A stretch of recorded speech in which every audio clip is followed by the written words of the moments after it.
Good afternoon. One last thing I want to share with you, and I found this very fascinating on the most recent Gemara that we have learned. And again, once again, this shir is sponsored in memory of Chana Devora Bas Avram.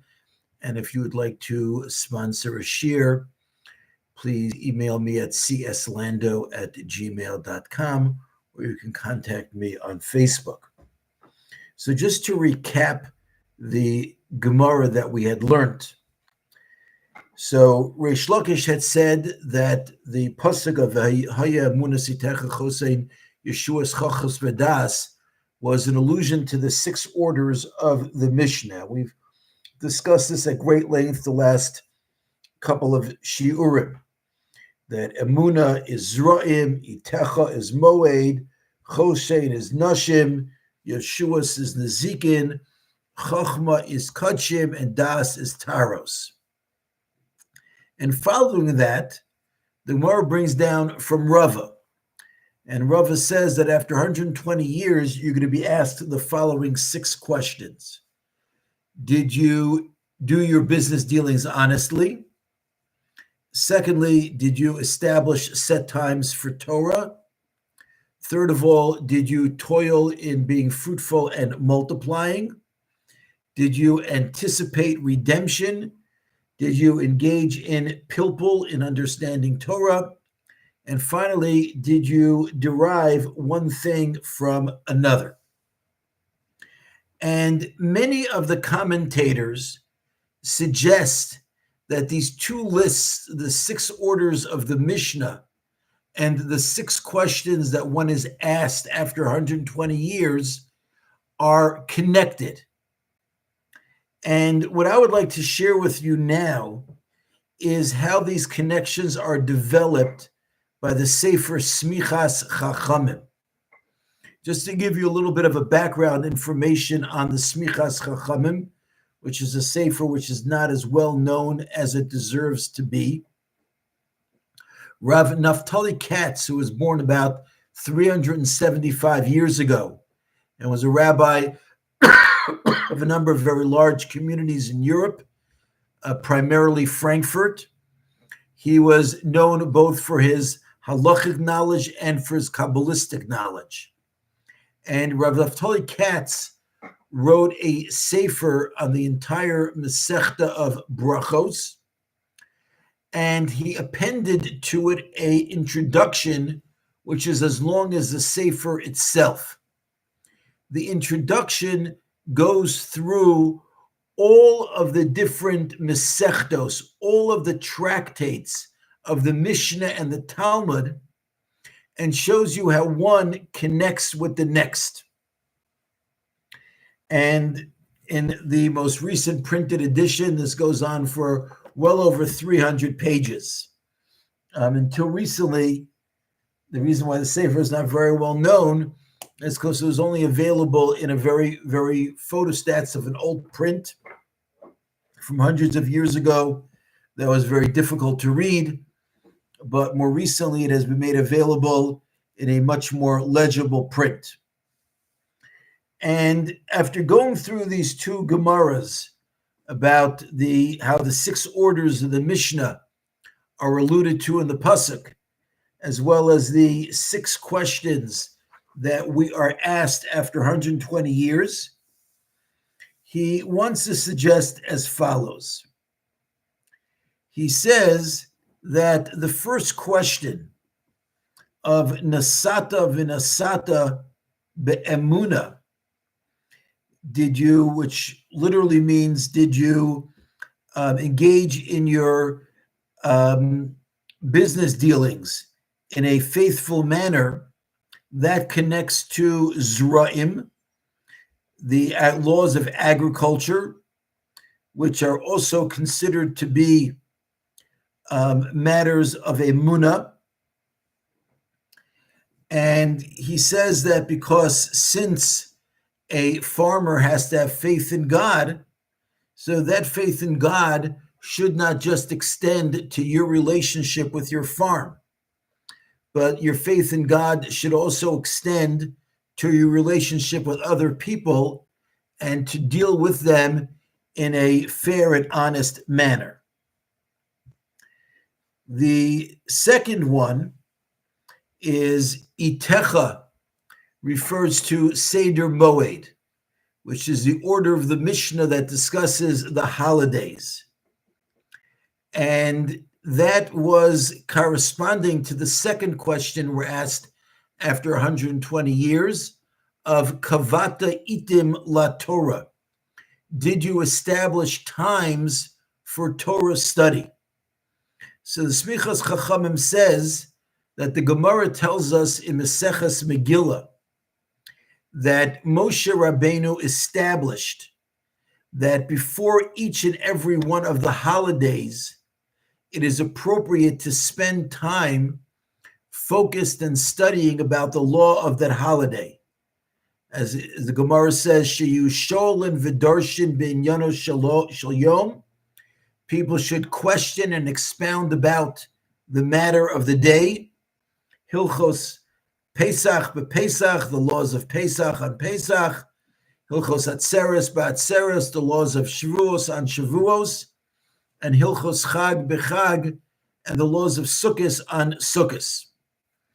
And therefore he says, when we're asked after 120 years, did you establish times for learning? The point is that did you learn what was appropriate each time?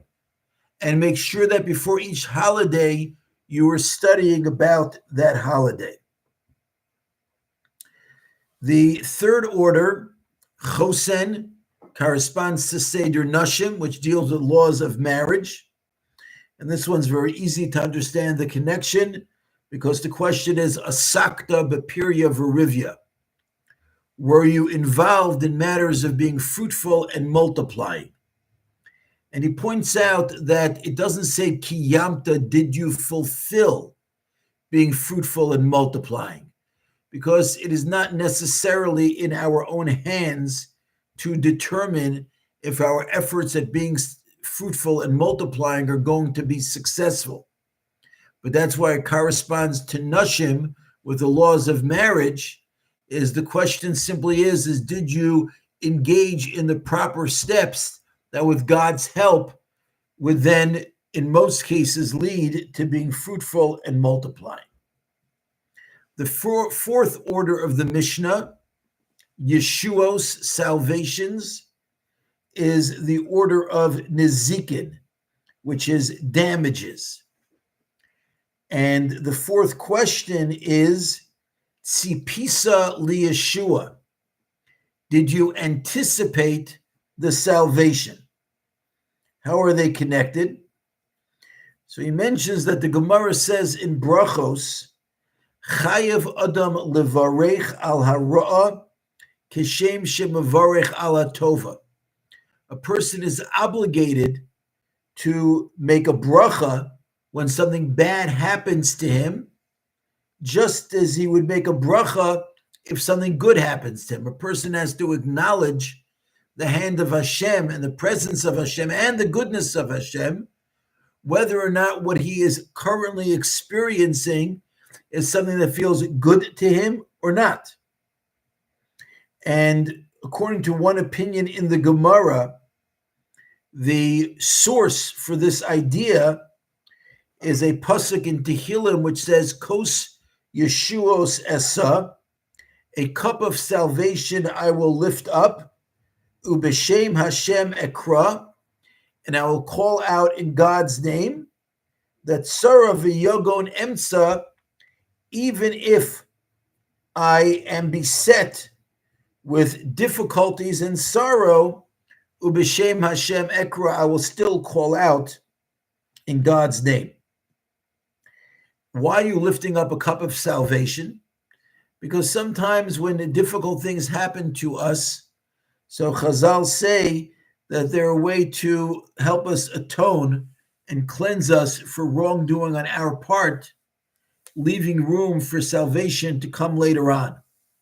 But that salvation is only going to come if we accept the punishment with the correct attitude.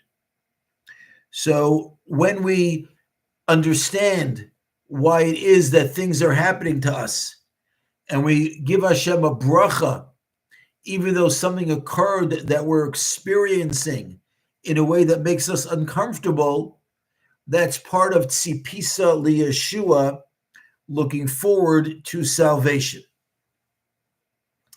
The final two orders of the Mishnah are Chachma and Da'as, which correspond to the orders of Kachim, which talks about the service in the Beis HaMikdash in the temple, and Taros, which talks about ritual purity and impurity. Now, many of the commentators here are confused by the fact that the karbanos, the service in the Beis HaMikdash, is referred to as Chachma, and Taros is referred to as Das, because generally speaking, from at least a Kabbalistic perspective, Chachma is on a higher level than Das. And yet it would seem over here that the order is reversed. So the Smichas Chachomim wants to explain as follows. He says that Reish Lakish, who's the one who said over this Gemara that Chachma refers to studying about the Karbanos, about the sacrifices, Reish Lakish is of the opinion that in the absence of the Beis HaMikdash, if we study about the Karbanos, about the sacrifices, it's tantamount to bringing the Karban itself. And that's why it's referred to as Chachma, because it's learning and getting the wisdom of the Karbanos that is the equal to the Karbanos themselves. And that's why the corresponding question is Pilpalta b'Chachma, is did you get involved in Torah discussions about Chachma? Rava, by the way, who's the one who gave us the list of the 6 questions were asked after 120 years, Rava says that actually if one studies the Torah, it's greater than bringing a carbon, greater than bringing a sacrifice, because studying the Torah will prevent a person from engaging in any activities for which you'll have to bring a sacrifice. Finally, the last order of the Mishnah, Da'as, is alluded to as Taharos, the laws of ritual purity and impurity, and that corresponds to the last question that were asked after 120 years. If Hevanta Davar Mitoch Davar, if you took something that you learned, made sure you understood it, and then applied the lesson to something else. And he explains why is that relevant to the Seder of Taros, of ritual purity and impurity. Because in the main, with a few rare exceptions, the whole order of Taros is not relevant when there is no Beis HaMikdash, when there is no temple. And therefore, there is a fear that people who study it might not study it and give it the same amount of seriousness and concentration that they would with the other orders of the Mishnah, and wouldn't actually try to eke out every bit of meaning and understanding from it and see how to apply it to other areas of Torah. So that's why it mentions over here, did you seek to understand one thing from another, even in the order of Taros, which does not have a practical application today? Thank you very much for listening. We'll continue later this week.